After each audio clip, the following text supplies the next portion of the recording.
name was Bayard Rustin. Does anybody remember who Bayard Rustin was? What's that? Bayard Rustin. We already talked about it. Anybody? Is he one of the guys that joined the Yes. CLC? CLC. He was one of the original joiners, so to speak, of the SCLC with Martin Luther King Jr. That's when we mentioned him. Okay? And it would be his job to organize the entire March on Washington. Bayard Rustin. And the march was going to be fairly short. It was going to be a peaceful protest march from the Washington Monument, okay, which is that tall spear-looking object in the middle of the mall in D.C., which you'll get familiar with, to the Lincoln Memorial. Not really very far. You'll think it's far when I walk you all day that day. You'll be going, man, that seems like a long ways away after we've been through Arlington and everything else. But it was not a real long march from the Washington Monument to the Lincoln Memorial. And at the Lincoln Memorial, when everybody arrived, selected people would sing, give speeches in support of the Civil Rights Bill, etc. And it's planned to be the largest demonstration in American history, which it turns out to be at that time. So the idea is they're going to march from the Washington Monument to the Lincoln Memorial. They're going to gather around the Lincoln Memorial. On the steps of the Lincoln Memorial, there's going to be different singers, speech givers, those types of things. And it's going to be the largest demonstration in history. Now, when President Kennedy received the news at the White House that they were going to have a march on Washington, did he support it or did he not support it? When he received the news, what was his reaction? Favorable or non-favorable? Probably non-favorable. Non-favorable, for two reasons. Why?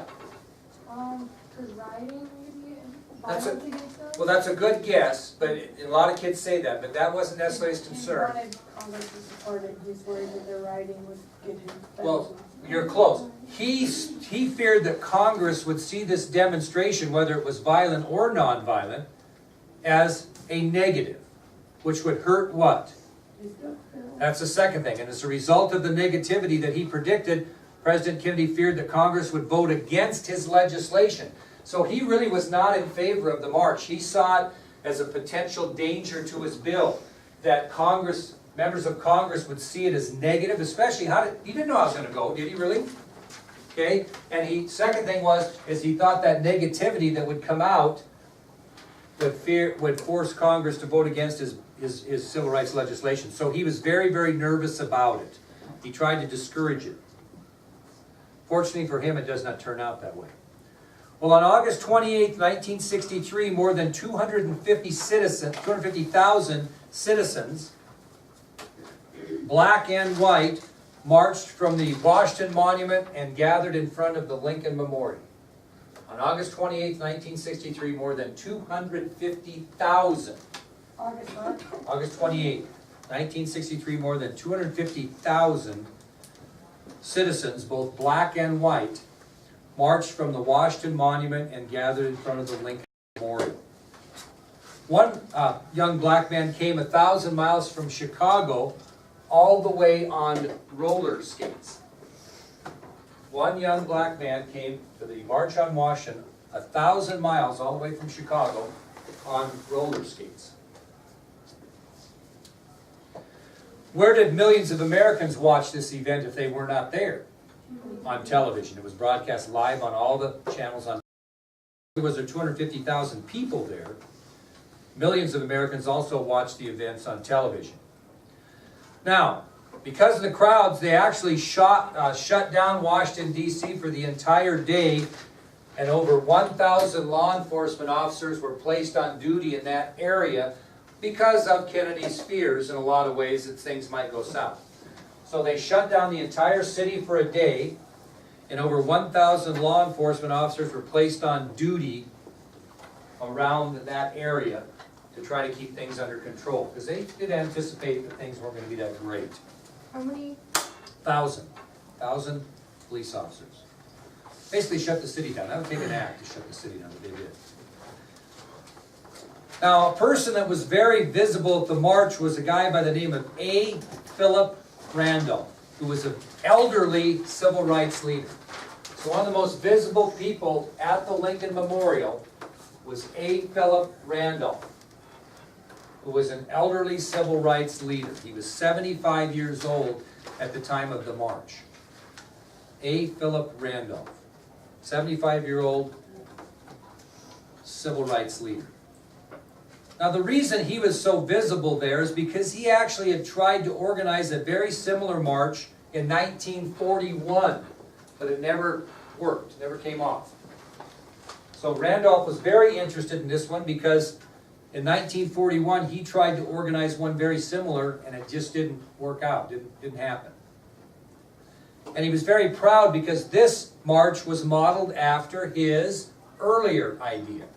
So they just tried it again, basically. So the new March on Washington was modeled after his earlier idea. So Randolph was very involved in the new effort, very proud, wanted to be in, right at the front of it because it was very similar to what he had tried several years earlier. Now, like I told you, when the people got done marching from the Washington Monument to the Lincoln Memorial, people gathered around the base of the Lincoln Memorial, and several people spoke, including Randolph himself. And he basically started this off, and he stood at the steps of the Lincoln Memorial, and this is what he said. So Randolph was the first to speak, and this is what he stated at the steps of the Lincoln Memorial. Again, you don't have to write this down, but tell me what you think he's making out of it. Okay, this is what Randolph states as he's speaking from the steps of the Lincoln Memorial. He says, "We are not a mob. We are the advanced guard of a massive moral revolution for jobs and freedom. This revolution reverberates throughout the land, touching every city, every town, every village where black men are segregated, oppressed, or exploited." So basically he's setting the stage of what this is all about, that it's not a mob.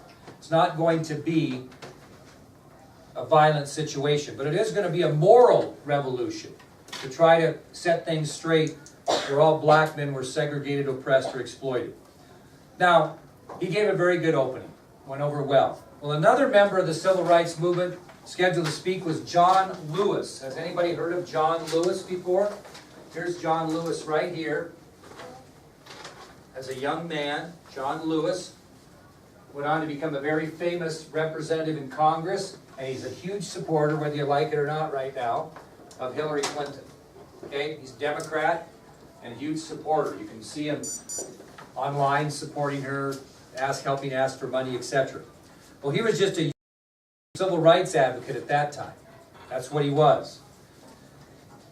And what were people there to speak in support of?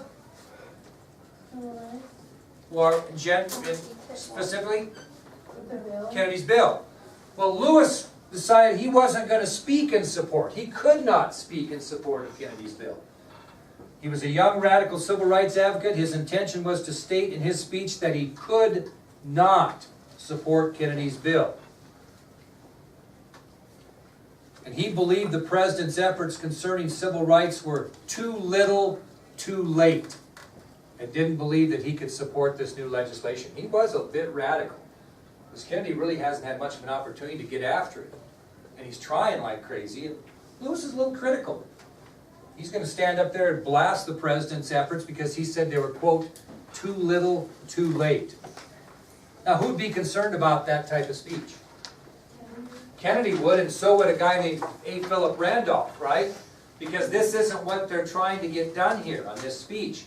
They're trying to get support for this bill so they can stop desegregation, or excuse me, they can stop segregation, and they can make things right for people that are employed that are Negro. And so as the program approached and it was getting to be Lewis's turn, several people tried to convince him to alter his speech, and he refused, saying, "I'm going to speak my mind on these issues." So several people went to him and said, "Yeah, come on now, let's not do this." So I don't care. I'm going to speak my mind. Well, finally, who met with Lewis privately and asked him not to screw things up? No? A. Phillip Randolph took Lewis aside privately and encouraged him not to do anything negative at the march. So A. Phillip Randolph, the elderly statesman, the elderly civil rights leader, takes John Lewis, a young radical civil rights advocate, aside, and he says to him, quote, "I wanted all my life for this opportunity. Please don't ruin it." Okay? So, A. Phillip Randolph takes Lewis aside privately, asks him not to do anything to portray negativity at the march, and he finally stated to Lewis, quote, "I wanted all my life for this opportunity. Please don't ruin it." Lewis finally agreed. He altered his speech to a more positive tone, and everything turned out pretty well. Okay? Tomorrow I'm going to tell you about the next speaker. Actually, a white fellow who spoke in support of the legislation. And we'll tell you a little bit more about him tomorrow. And we'll finish up this part with Martin Luther King's I Have a Dream speech. And then we're going to tell you where that speech ended up. And then we're going to go to the 7th, and then we'll be done. Now, today is Wednesday. Thursday, we should probably finish this lecture tomorrow. We'll do something different Friday for those of you who are here. And then, so you volleyball girls can only worry about getting a couple, getting a lecture. And then we'll probably have a review about Monday and a test about Tuesday. And then we're moving on to the Kennedy assassination. We're gonna watch, We are going to watch some video on this, yeah. like, A movie like, during the Kennedy assassination? Oh, we might. We're not. We're really. That's a good question. We're really not there yet. When we get into Johnson and his civil rights and everything he does, then we'll see some of that. We're not really ready yet because we're in the early stages, but we're going to see some things. Yeah. How many people watch Forrest Gump, by the way? Do you remember? Now, I'm not being mean by saying this, but do you remember when he was a football player at the University of Alabama? And he walked up and he says, "What's going on?" And he said, his buddy said, "These coons. Coons are trying to get into school." And he says, "Coons? Coons trying to get up our back." Something like that. That was the event at Alabama. That was it. And so we're going to watch Forrest Gump at the end of this year because there is a ton of historic things like that. doesn't he go and come stand next to Wallace and he's like... Yeah, he's actually standing right next to George Wallace. I'm going to tell you something. Whoever wrote that story was an incredible person. They got more history in that, and you'll enjoy that, and you'll understand it more when we watch it. But we'll watch that. So if you saw that, that's exactly what was going on, as he got right in the picture with George Wallace. Good deal. Okay, I wish you girls the best luck in your volleyball business. As I said to you at Regional, if you're